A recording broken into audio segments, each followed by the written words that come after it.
welcome to the Narrowing Path, walking the spiritual walk. My name is Steve Van Eiderstein. Thank you all for joining me again today on a lovely spring day here in the United States. Sun's coming out up here in the New England part of the country, and it's always appreciated. It puts me in a really great mood when the sun's out and shining. So we're going to be here for James Allen's Daily Meditations on April 13th. Okay, and this will be fresh to you and fresh to me, meaning this will be my first time reading it or hearing it. So you get my genuine response, reactions, observations, and what I relate to about these readings.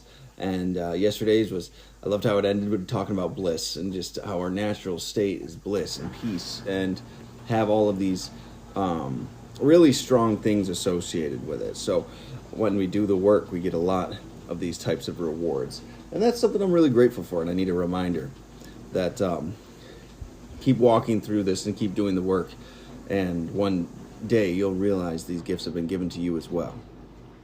So here we go. This is James Allen's Daily Meditation for April 13th. He who has realized that love that is divine has become a new man.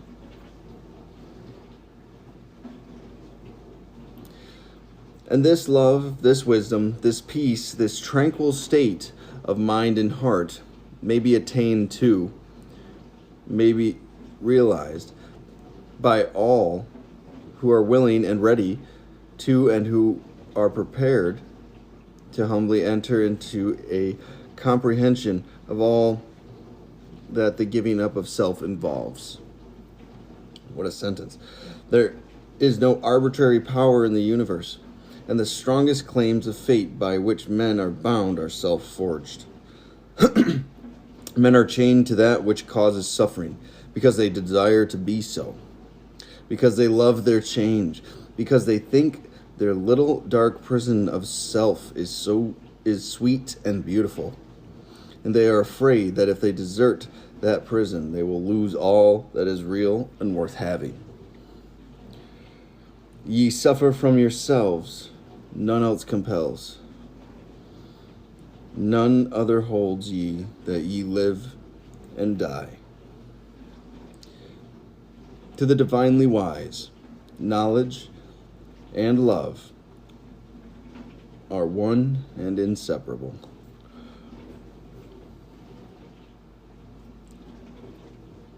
That's there's a little bit, I got lost there in the middle for a second just because of the structure of the sentence, so I apologize for that. But the reality of it is, this is talking about more of what we ended with yesterday. Yesterday ended with bliss, and today he's saying, he who has realized the love that is divine has become a new man. So when you have realized divine love, you have become a new man. When you understand what that means, what that's associating with, you've become a new man. And that's the rebirth we've talked about. That's the new perspective we keep talking about. That's the new understandings, right? That's the love and peace and the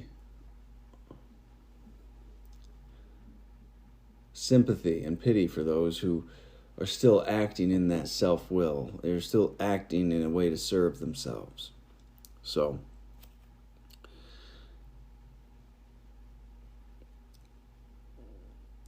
it looks like the first sentence of the main body of this is a continuation, so I'll read it with the first. He who has realized the love that is divine has become a new man.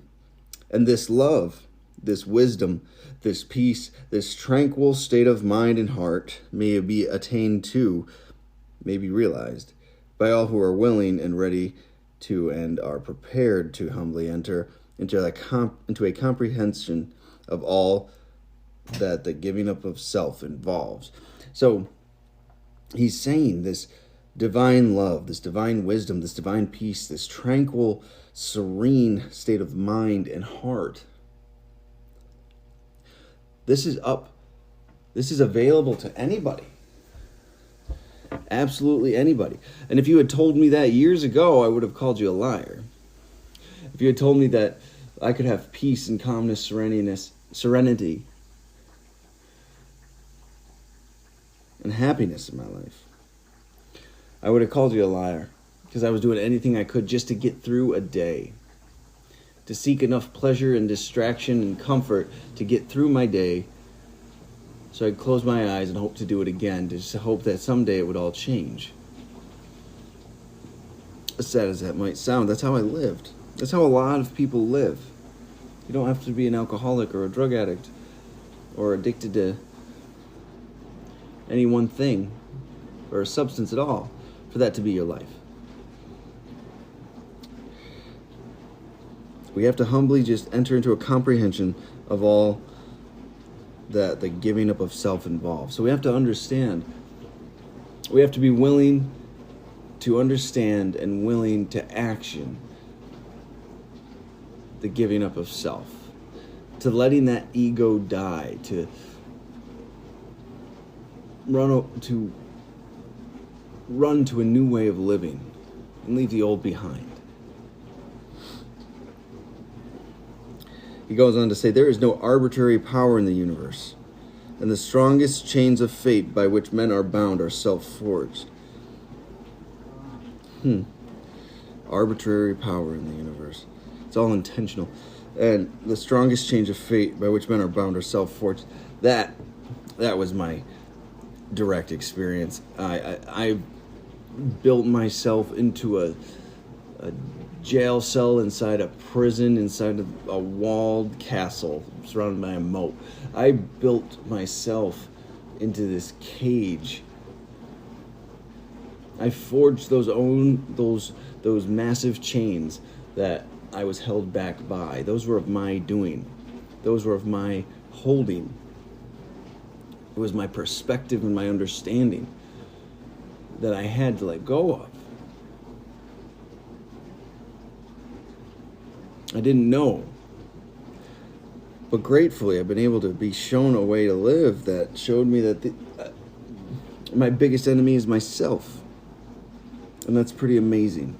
I'll say that. That is absolutely amazing. Men are chained to that which causes suffering because they desire to be so, because they love their chains, because they think their little dark prison of self is sweet and beautiful, and they are afraid that if they desert that prison, they will lose all that is real and worth having. That was one of my direct fears, and I say it often when I'm talking to people about these things. My character defects, my shortcomings, my sins, I loved these things. These things did something for me. It could have been whether it was anger or hate or self-pity and depression or anxiety or worry, delusion, despondency, apathy, all of these things that I would practice so often, so often, they did something for me. They either made me feel really, really good, or they made me feel terrible, and I was okay with either of those.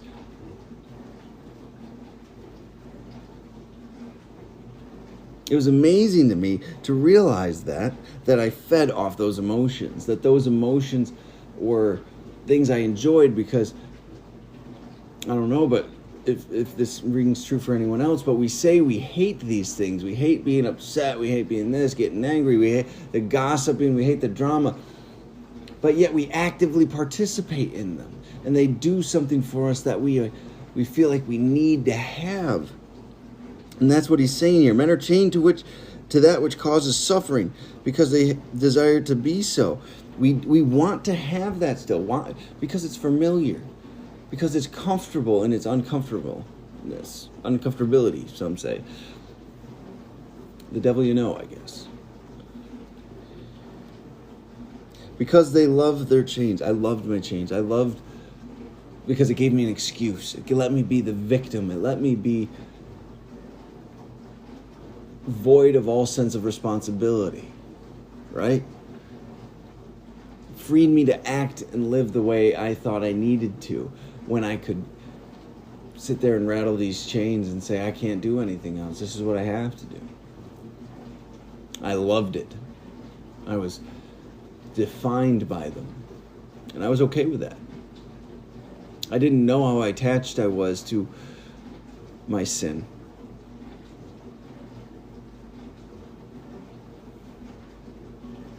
What freedom there is in understanding that. Because they think their little dark prison of self is sweet and beautiful. We've convinced ourselves that this is a great little spot to be in. We don't realize how much suffering it really is, how much pain it really is. Self-inflicted. And as simple, not easy, but simple as it is to say, I want to let this go, there's so much more living in life and joy on the other side that we didn't even know was possible. But we thought this was the best way to live. I thought that was my best way to live, beyond a shadow of a doubt. I thought that was going to be the only way I could get through my days, is when I was in love with my sin, when I held on to it for dear life.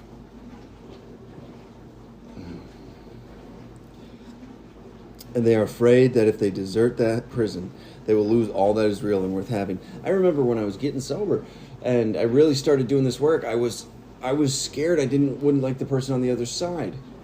I thought my character was my shortcomings and my character defects and my sins. I thought that's just who I was. I was afraid to desert that prison I had made for myself because I thought I would lose myself and anything that would make my life worth living. It was a terrifying thought, a terrifying perspective to have, that if I let go of these things that are literally killing me, and these perspectives and these resentments and these fears that drove me, that I would have nothing. I didn't know it would free me to be who I actually was authentically. That was new to me. That wasn't something I could have predicted to happen, but it did. He has a quote here: "Ye suffer from yourselves, none else compels. None other holds ye, that ye live and die." He's putting it on us again. Our own suffering, our own deaths, our own faults, our own responsibilities. The way we live, the way we die, is because of what we believe. No one else suffers. No one else compels us to suffer. It is our own.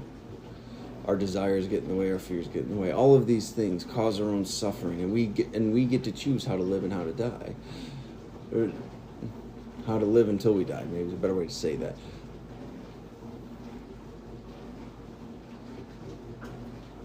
And when we get there,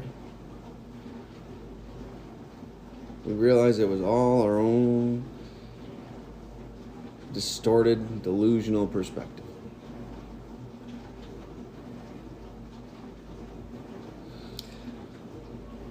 He ends it with, "To the divinely wise, knowledge and love are inseparable." Once you have an understanding and a comprehension and a perspective as to what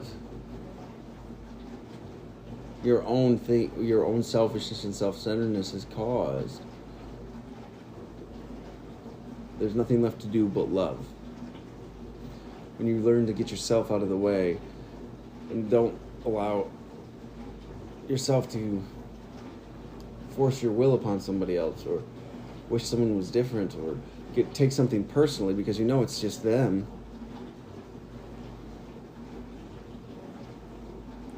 you're able to love. So the knowledge and the wisdom that this path in life, this spiritual walk, we get the opportunity to participate in, when we get those blessings, love and knowledge are inseparable. What a great reading. Great reading for today. Thank you all for joining me again, and I really appreciate it. I'm looking forward to tomorrow, April 14th, as always. And until next time, thanks.